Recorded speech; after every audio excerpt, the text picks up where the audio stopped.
Week 4 Defiance brings sadness on many levels. Instead of a battleground this week, we have a new mission where we infiltrate a Shadow Legion prison in the European Dead Zone to rescue civilians. We fight through, assist Mithrax and Amanda, but the team gets trapped. A sacrifice is made, a heroic end, and a disciple appears. Welcome on in, Guardians, let's talk about Week 4 of Defiance.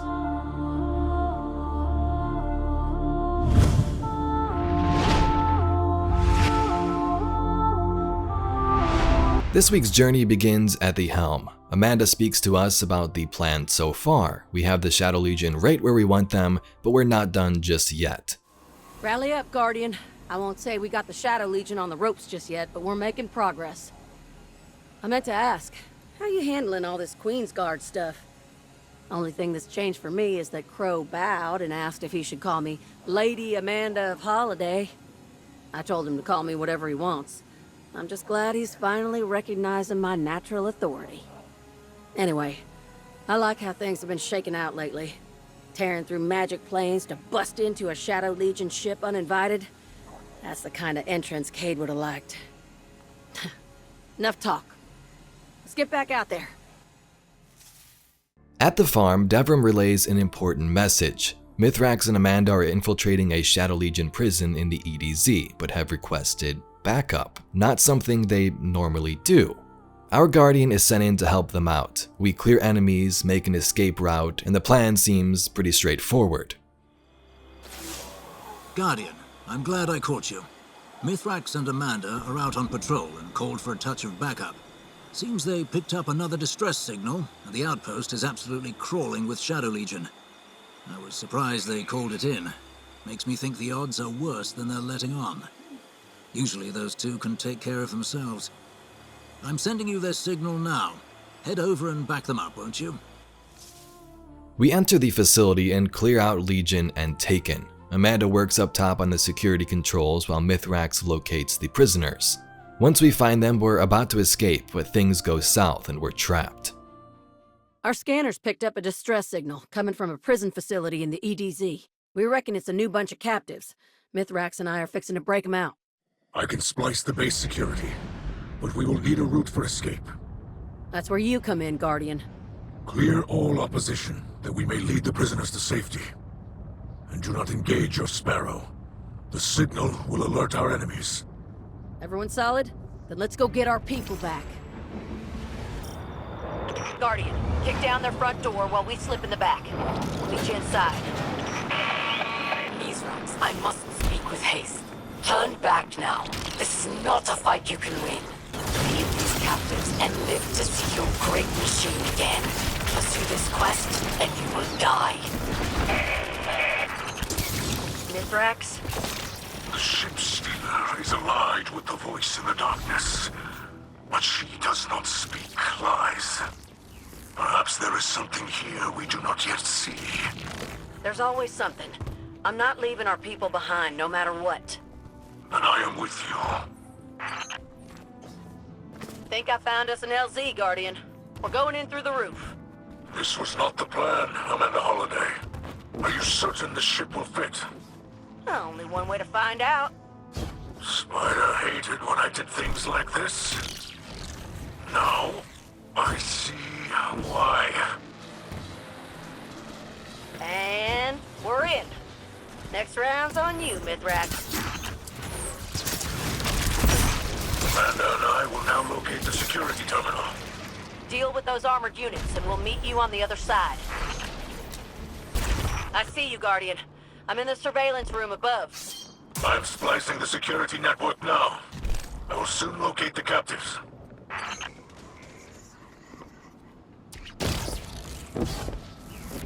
Hot damn, Guardian. You got a big dog incoming.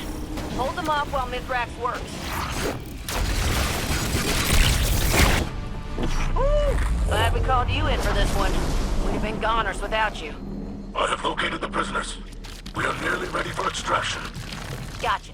As soon as the Guardian secures the hatch, we'll get everyone the hell out of here.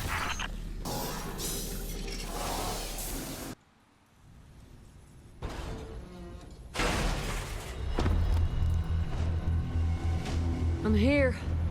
In position. I have located the prisoners.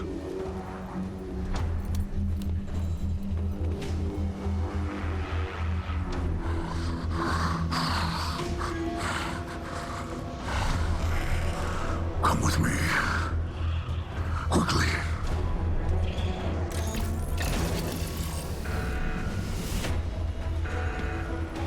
It's gone into lockdown. We're trapped. I'm on it.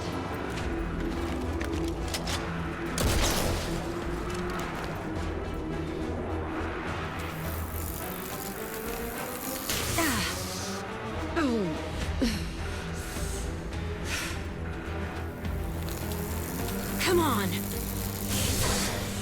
Go. Now.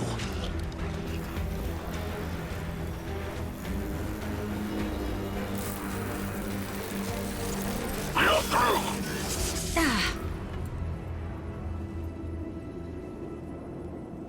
The hatch leads outside. We are safe. That's all that matters.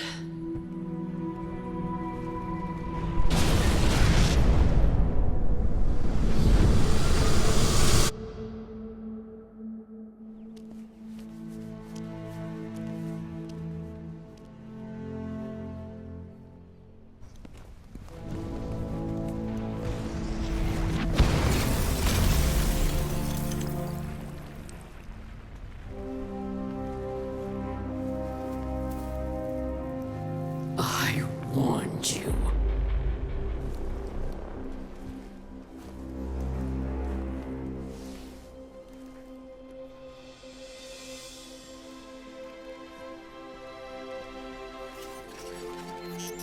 Where's Amanda? Amanda, come in. Amanda. Are you there?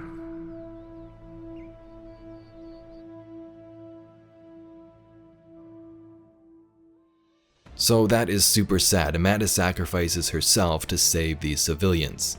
Throughout this season, Amanda told us this was her purpose, to save these people that are just like her, even if it means she dies. She doesn't have a life like Guardians, but that was her purpose. At the beginning of this mission, Aramis greets us with a warning, saying, "Do not go in here, things are not going to go well." So clearly she knew something like this would happen to Amanda. The warning here, and Mithrax and Aramis spoke in the previous weekly terminals, makes it seem like Aramis may have learned something through her new discipleship, Secrets of the Future.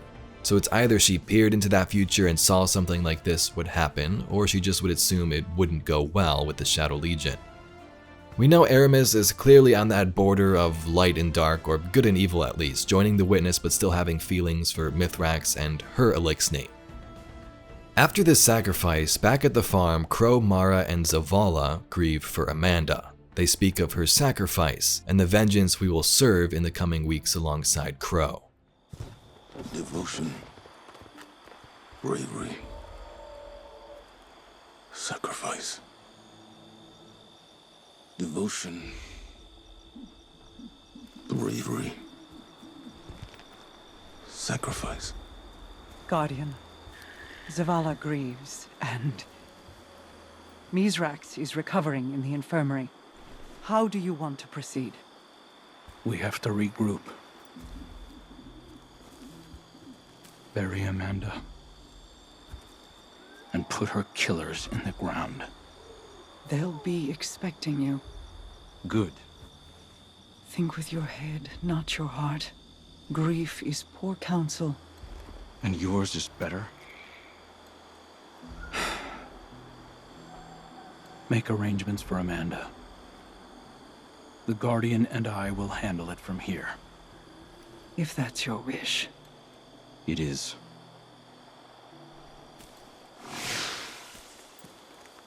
I know you want it too. Vengeance. You'll be the first to know when it's time.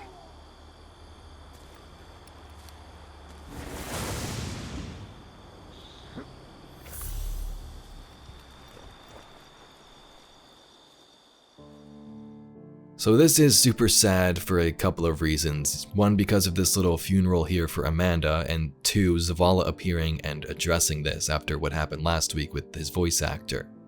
I have lived for centuries upon centuries, Guardian.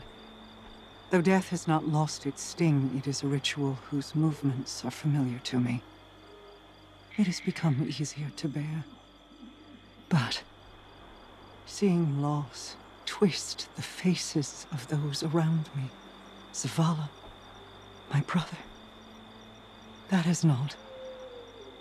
Amanda's absence will be felt deeply by those of us who knew her. Despair will be at our side where a friend once stood. So while it does not lighten the burden, let us hold this pain together. And when you lift your eyes, may you look only upon kind faces. I need to focus on the Queen's Guard now. When the time comes to strike back, we must all be strong. As strong as Amanda Holliday. In the terminal, Mithrax speaks about this loss. He thinks that this is his fault because he didn't listen to Aramis. Others assure him that it's not, and this is what Amanda would have wanted. I have known grief and loss. But Amanda did not have to die. If I had listened to Aramis's warning, Far more would have died. Amanda knew this, as did you. You were not her protector. I know that this is true. But this loss, it is my failure. No, Ms. Raxkel. You dishonor Holiday's memory. No, I mean no dishonor. She sacrificed herself so that I could live. It is a great guilt. Her death was no sacrifice. Holiday died for her own convictions, not ours. Amanda could not be counseled otherwise, nor would she have been. This was her choice, and we must remember it with respect. Her death brings an emptiness. Commander Zavala, the Crow, they feel her loss greatly. Holiday did not die for your grief. The Empress is indelicate. That is her grief. And this is mine. As leaders, we feel loss too often. I will not tell you not to mourn. Bear your sorrow, Mithrax. But set aside your guilt. Let her memory inspire. Let her conviction light our way. Well said, Queen of the Awoken. Cabal carve our tusks with our victories, and they are recounted at our funeral rites. Holiday's victories will be remembered always. Mithrax stood among the trees at the edge of the farm and looked out over the water. His splicer faceplate, still connected to his chest piece by a tangle of wires, hummed quietly on the ground behind him. He turned to pull a ragged breath from the rebreather at his collar and noticed Devram K sitting quietly on a stone outcrop at the edge of the tree line. The man acknowledged Mithrax with a nod. Devram, forgive me. Mithrax pulled his mask up by a fistful of wires and fumbled with the delicate clasp along its edges. Devram put out a hand to stop him. It's quite all right. I didn't mean to interrupt. Mithrax stopped, his mask held in his hands, and turned back to the water. I understand if you'd rather be alone, Devram said softly, but I wouldn't, in your place.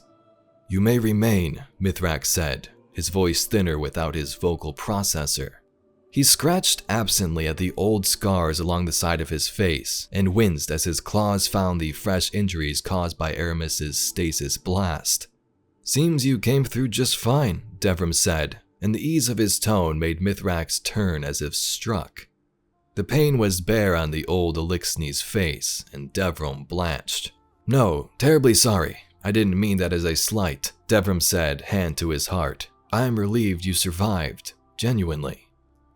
Mithrax took a shaky pull of ether and fastened his faceplate into place.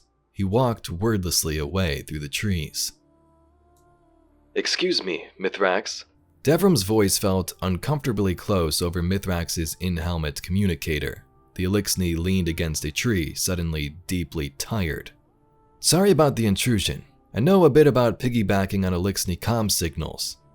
That sounded horrible earlier. Fantastically poor choice of words on my part. Mea culpa. Ah, that's my fault in an old Earth language. I do hope I'm not making this worse. Mithrax resisted the urge to send a deafening spike of feedback over the signal. He held his arms to his abdomen as if to soothe the knot that formed there. I only live because of a sacrifice of a friend and the pity of an enemy, Mithrax said sharply. If I may, from what I know of Amanda and Aramis, you live because you earn the respect of both, Devrim replied. Amanda protected my life with hers, Mithrax said, his voice wavering. I would not have agreed to such a trade. You told me our lives are not for us alone, Devrim said gently. I think Amanda, of all people, would have agreed with that. A long silence fell over the comms. Mithrax, Devrim finally said, I've been thinking, with all this Queensguard business, is there a Kelsguard? There was a soft hiss of static, a click and silence. A Kel does not need protection, came the grumbled response from behind Devrim, nearly startling him off his seat. Devrim turned and looked up into the pulsing pink lights of Mithrax's faceplate. Protection is the wrong word for it, he said. Perhaps simply help. Mithrax stood motionless for a moment, then waved Devrim to the side with one of his lower arms. The man made room and the Elixni sat down beside him. The two sat in silence, looking out over the water together. So this is where we are in week 4 of Defiance. Amanda sacrifices herself and major characters grieve for her loss, including Mithrax, who gets some help from Devrim. Let me know down below your thoughts on this week's story and how you think it will conclude in the coming weeks. If you'd like to see any more Destiny lore and mysteries just like this video, please be sure to subscribe to the channel. Anyway, I thank you very much for watching and I'll catch you all in the next video.